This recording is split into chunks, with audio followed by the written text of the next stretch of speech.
Buenos días, mi nombre es Sergio Eduardo Gómez Iracheta y voy a exponer el tema del síndrome de Guillain-Barré. Soy alumno del grupo número 3 de segundo semestre. Y bueno, primero que nada está la definición del síndrome de Guillain-Barré. El síndrome de Guillain-Barré es una polirradiculoneuropatía aguda con frecuencia grave y de evolución fulminante de origen autoinmunitario. El síndrome de Guillain-Barré se manifiesta como un cuadro de parálisis motora arreflexica de evolución rápida con o sin alteraciones cognitivas. El patrón habitual de presentación es una parálisis ascendente de una sensación de acolchamiento en las piernas. Y pues bueno, este síndrome va a ser considerada como una enfermedad autoinmune, ya que como vamos a ver más adelante, nuestro sistema inmunitario va a crear anticuerpos contra nuestras propias células del cuerpo, en especial, bueno, específicamente en esta enfermedad, con las células nerviosas de las fibras del sistema nervioso.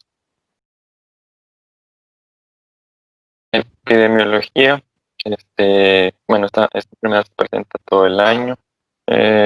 Harrison nos comenta que una tasa de 1 a 4 casos por cada 100.000 habitantes cada año.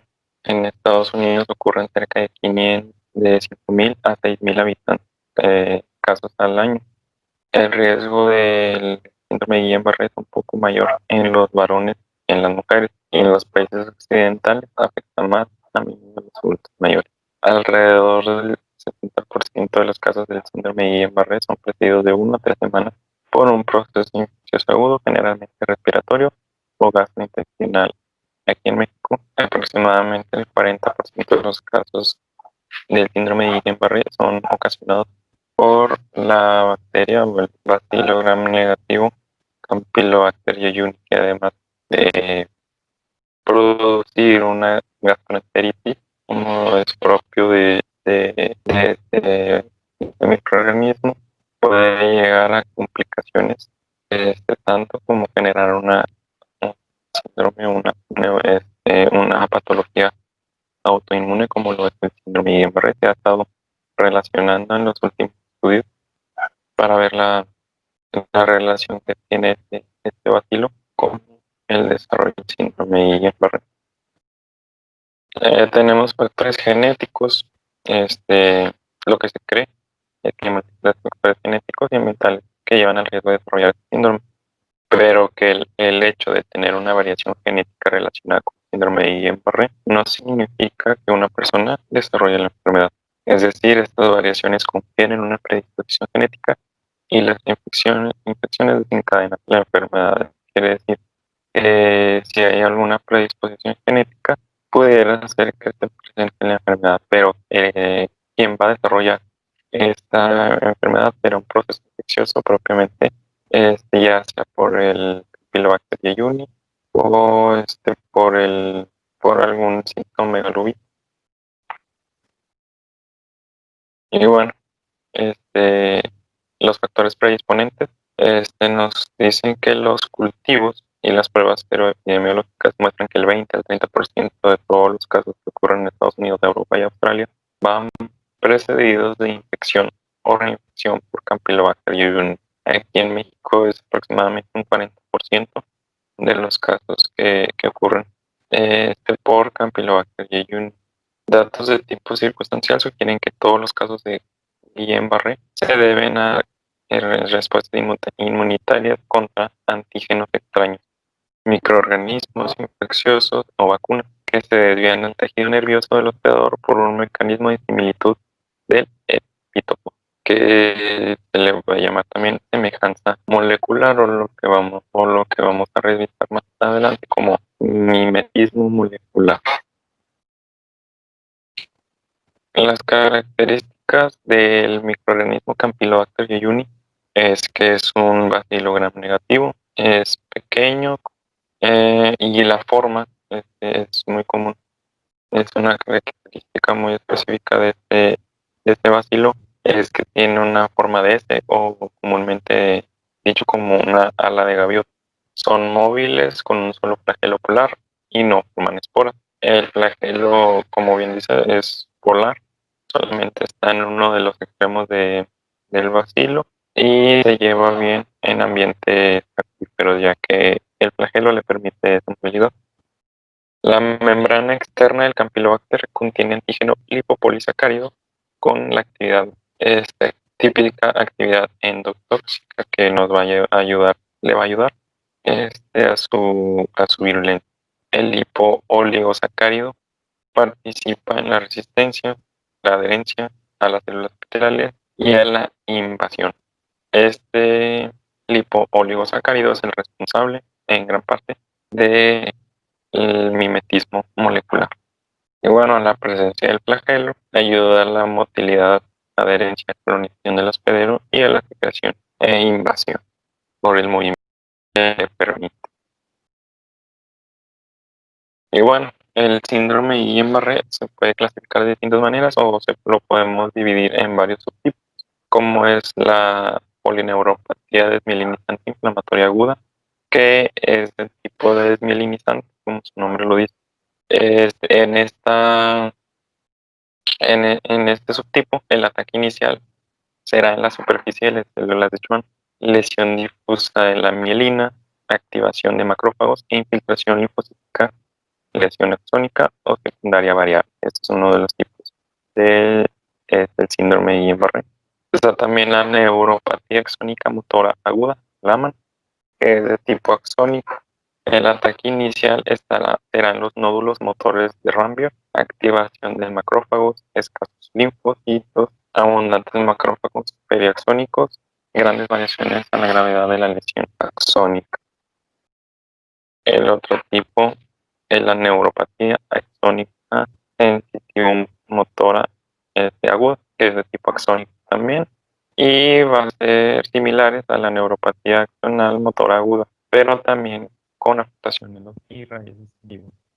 La lesión axónica, por lo común grave. Y bueno, como su nombre lo dice, es similar a la neuropatía axónica motora aguda, pero en este caso va a ser sensitivo.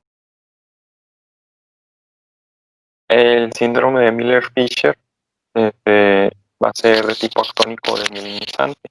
Pocos casos estudiados y tienen características similares a las de la polineuropatía desmielinizante inflamatoria aguda.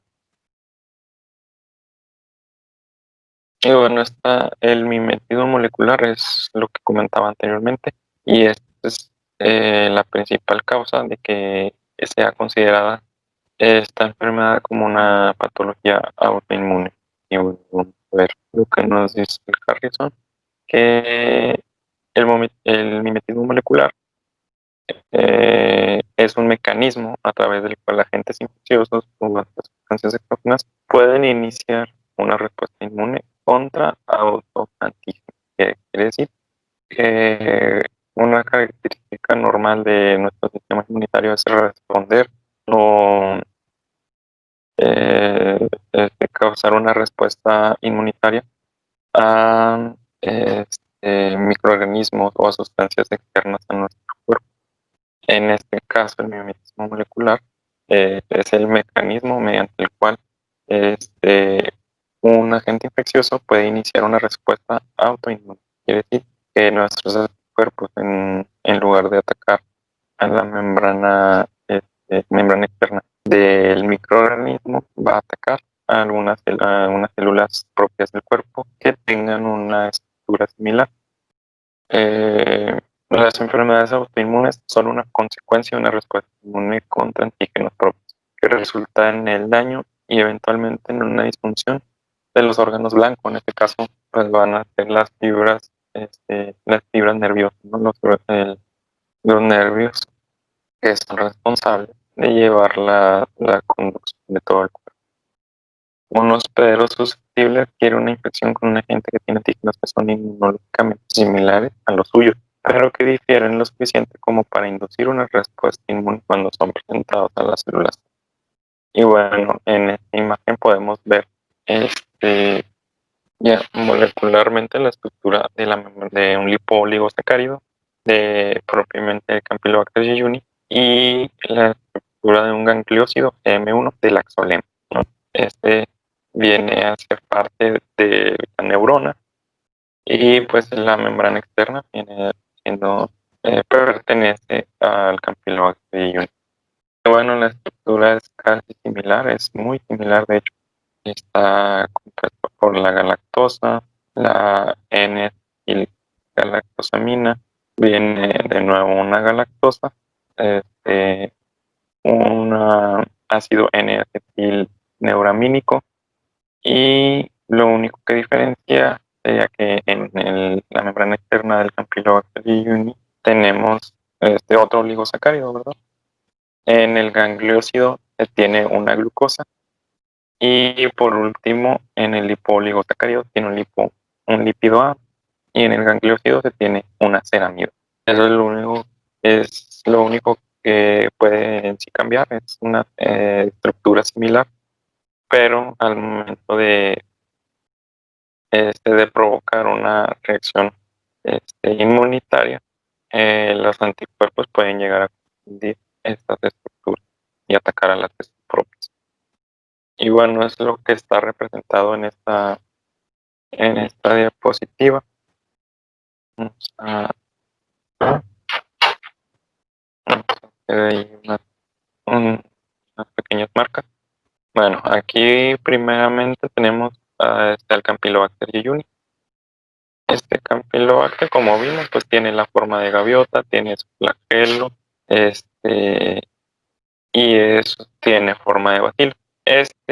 Al entrar al sistema inmunitario, vemos las células T, las células B, hay producción de anticuerpos, y como en cualquier otro evento normal, a la reacción de un cuerpo extraño va a haber producción de anticuerpos. Y bueno, eso es lo que sucede normalmente cuando el cuerpo detecta algún cuerpo extraño, un microorganismo que entra al cuerpo, ¿no? La producción de cuerpos para tratar de fagocitarlo, en este caso eliminarlo del cuerpo. Pero bueno, aquí en esta imagen vemos la estructura de la membrana externa del Campylobacter. Como lo habíamos comentado, tiene el lípido A, la acetilgalactosamina, la galactosa y otro tipo de lipoligosacárido. Y en este caso vemos, en esta imagen de abajo, vemos la estructura de la membrana externa del axolema o de la neurona, que como ya habíamos comentado, contiene una ceramida. Y en el otro, en el Campylobacter, se tiene un lípido A. Entonces, ¿qué pasa cuando viene una reacción inmunitaria, una respuesta inmunitaria por parte de nuestro sistema?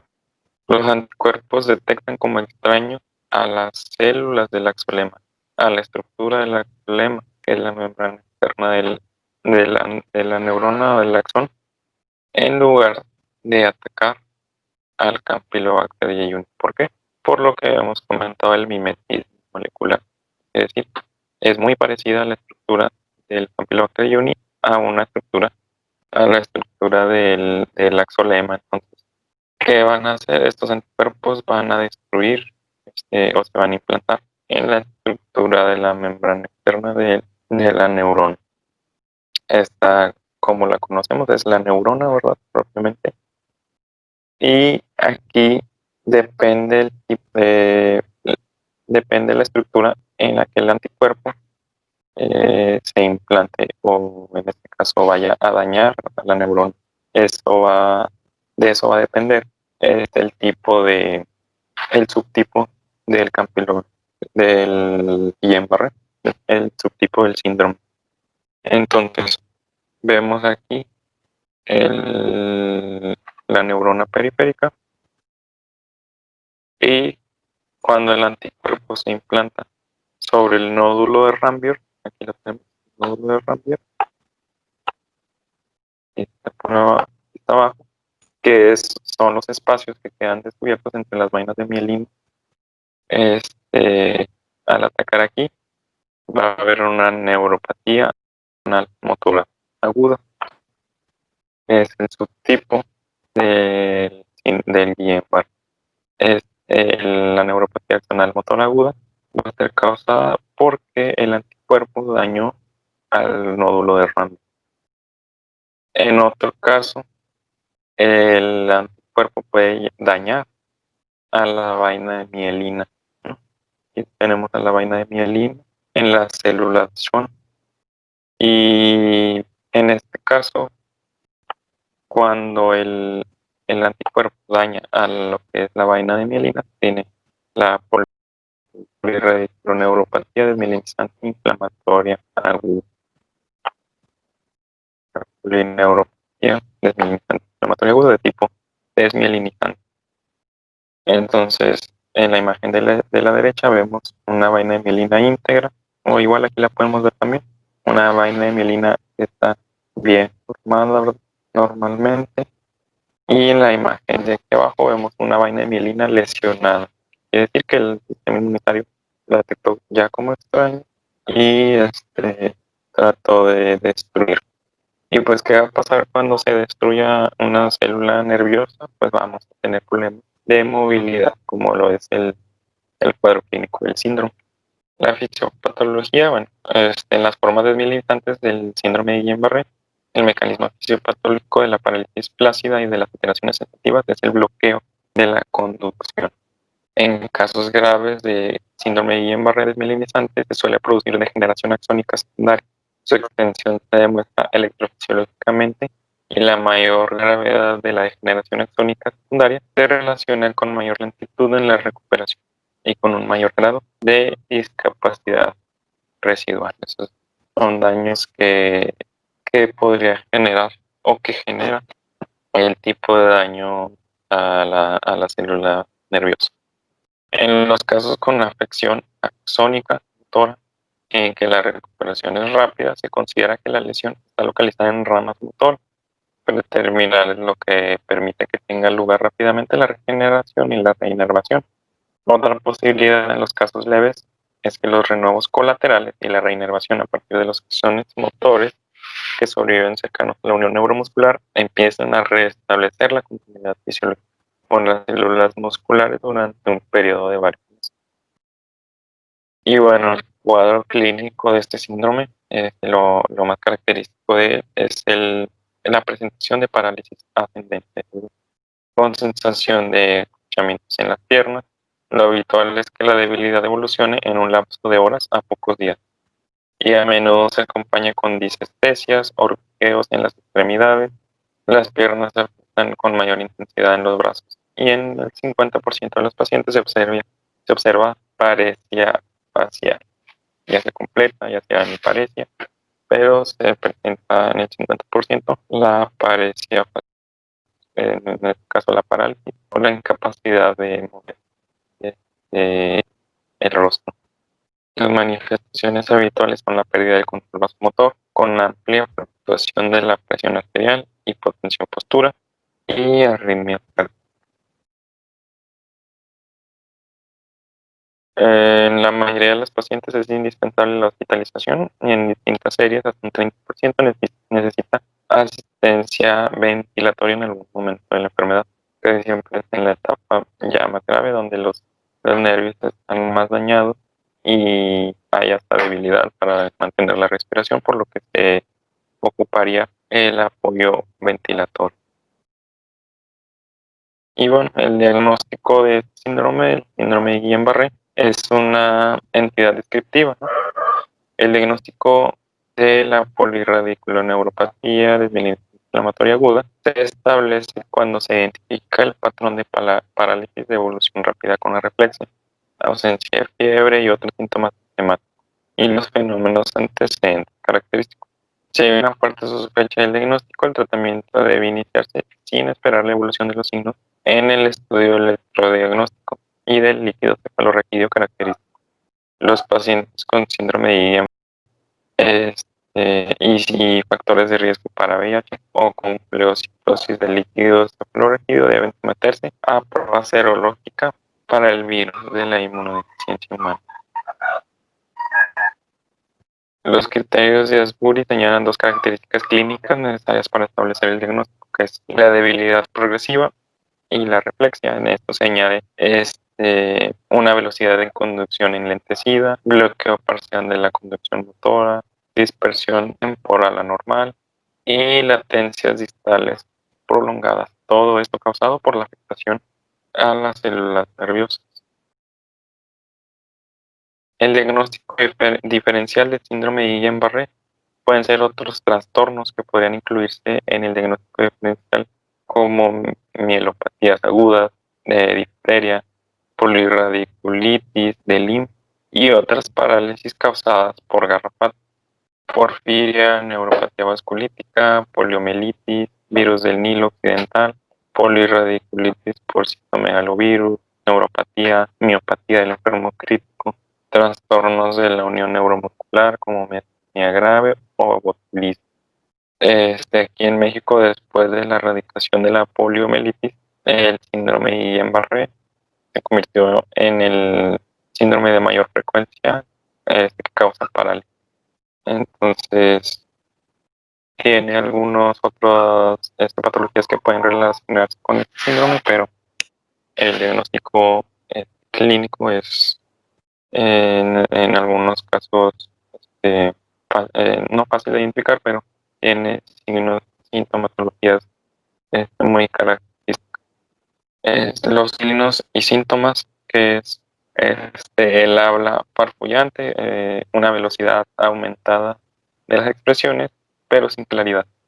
Las parestesias periorales, que pueden ser representadas como hormigueos o más que nada hormigueos en las extremidades, pero se ve con parestesia. Blefaroptosis bilateral, que puede ser la caída de los párpados superiores en ambos ojos. Debilidad facial y debilidad muscular, causado por el mismo factor, que es la afectación a las células nerviosas. El diagnóstico, pues como ya lo hemos comentado, puede ser evaluación clínica, estudios electrodiagnósticos como estudios de la condición nerviosa y electromiografía, análisis de líquido cefalorraquídeo o en este caso una resonancia magnética. El tratamiento, pues generalmente se lleva en los casos graves del síndrome de Guillain-Barré, como les había comentado anteriormente, se necesita una intervención en cuidados intensivos para ventilación mecánica. Es por eso que un paciente con ventilación mecánica debe estar en una unidad de cuidados intensivos. Inmunoglobulina IB o plasmaféresis. Más adelante voy a hablar de este procedimiento que han hecho estudios en donde se ha comprobado la eficacia de estos dos procedimientos para la recuperación de pacientes con síndrome de Guillain-Barré. Se ha comprobado también la eficacia del medicamento metilprednisolona en conjunto o en sinergia con la inmunoglobulina IB, siendo este tratamiento un poco más accesible que la plasmaféresis. Otros medicamentos para controlar el dolor, como la gabapentina, anticoagulantes como la enoxaparina, y medicamentos para el control de caso de referirse fiebre y control del dolor también, el ketorolaco y el paracetamol. El pronóstico, alrededor del 85% de los pacientes con síndrome de Guillain-Barré logra la recuperación funcional completa en varios meses o un año, aunque es posible que persistan hallazgos menores en la exploración, como bien comenta aquí, como arreflexia. Las personas a menudo se quejan de síntomas persistentes como fatiga. La tasa de mortalidad es menor a un 5% en el mejor de los contextos. En los casos de fallecimiento, la causa de muerte suelen ser complicaciones pulmonares secundario. El pronóstico es peor en los pacientes con lesión axónica proximal, motora y sensitiva. Y bueno, cuando se da la recuperación de un paciente con síndrome de Guillain-Barré, es normal que puedan haber secuelas por el tiempo que pudo haber durado en una unidad de cuidados intensivos, el tiempo que haya durado con ventilación mecánica, en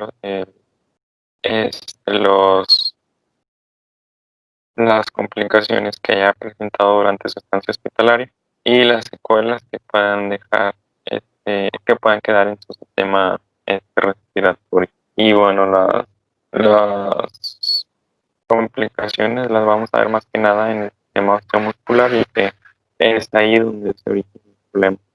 Y bueno, pues esto en muchas ocasiones con esta terapia, con fisioterapia, podemos apoyar al paciente a que logre su recuperación.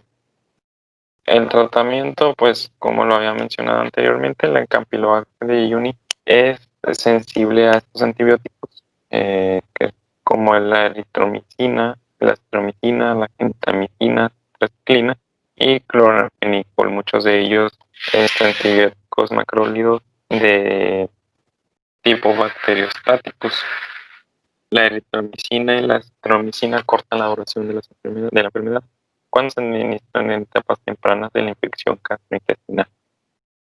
Tanto la plasmaféresis como la infusión intravenosa de inmunoglobulina han mostrado ser beneficiosas en el tratamiento del síndrome de Guillain-Barré cuando se emplean al inicio de la enfermedad. Como en toda enfermedad, el tratamiento tiende a responder con mayor eficacia en las primeras etapas de la enfermedad, para así evitar las complicaciones y evitar que esas complicaciones puedan ser irreversibles.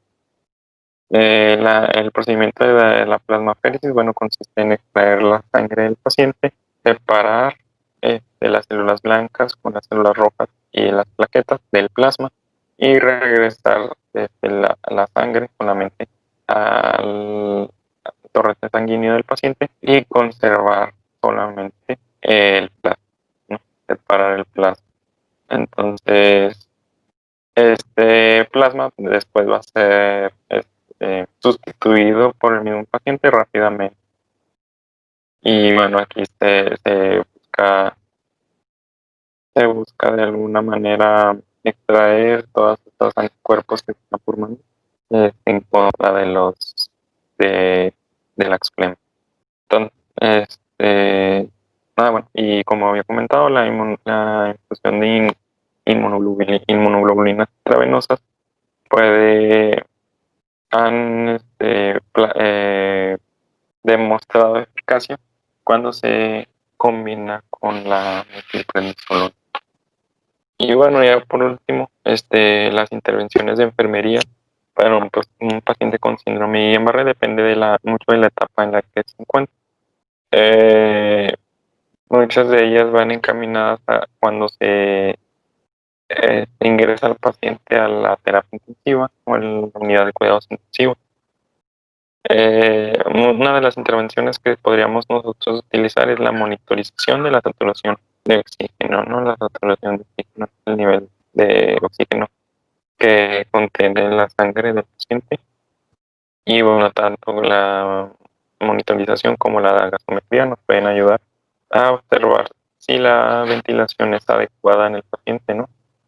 Si en caso de que no, ocuparía muy probablemente el apoyo con la ventilación mecánica y en caso de que ya esté con la intubación endotraqueal para la ventilación, ver los parámetros que está presentando. Vigilar el patrón respiratorio, mantener a la persona en posición semi-Fowler. La posición semi-Fowler nos va a ayudar tanto en la respiración como en la alimentación del paciente, ya sea por vía oral o en casos de intubación endotraqueal por una gastrostomía. Suministrar la dieta prescrita por sonda nasogástrica en caso de que haya sido instalada o en efecto por la sonda de gastrostomía. Educar sobre la utilización y manejo de la gastrostomía familiar, muy probablemente la pueda llegar a utilizar si su síndrome es grave. Cuidados de traqueostomía en caso de que se haya instalado para la ventilación mecánica. Establecer un sistema de comunicación que siempre debe ser siempre en todas las enfermedades vistas y por haber. Fortalecimiento de su sistema muscular, maniobra de Mendelssohn, maniobra supraglótica, ejercicios de sedestación y ejercicios de sedestación a bipedestación. Todo esto encaminado a la fisioterapia y la recuperación temprana del paciente. Y bueno, esto sería todo por parte del síndrome de Guillain-Barré. Es un tema muy extenso del cual se pueden buscar muchísima información. Pero bueno, quedó lo más resumido que pudo del tema. Esas son mis bibliografías. Mayormente el apoyo fue del libro de Medicina Interna de Harrison. Pues bueno, esto sería todo de mi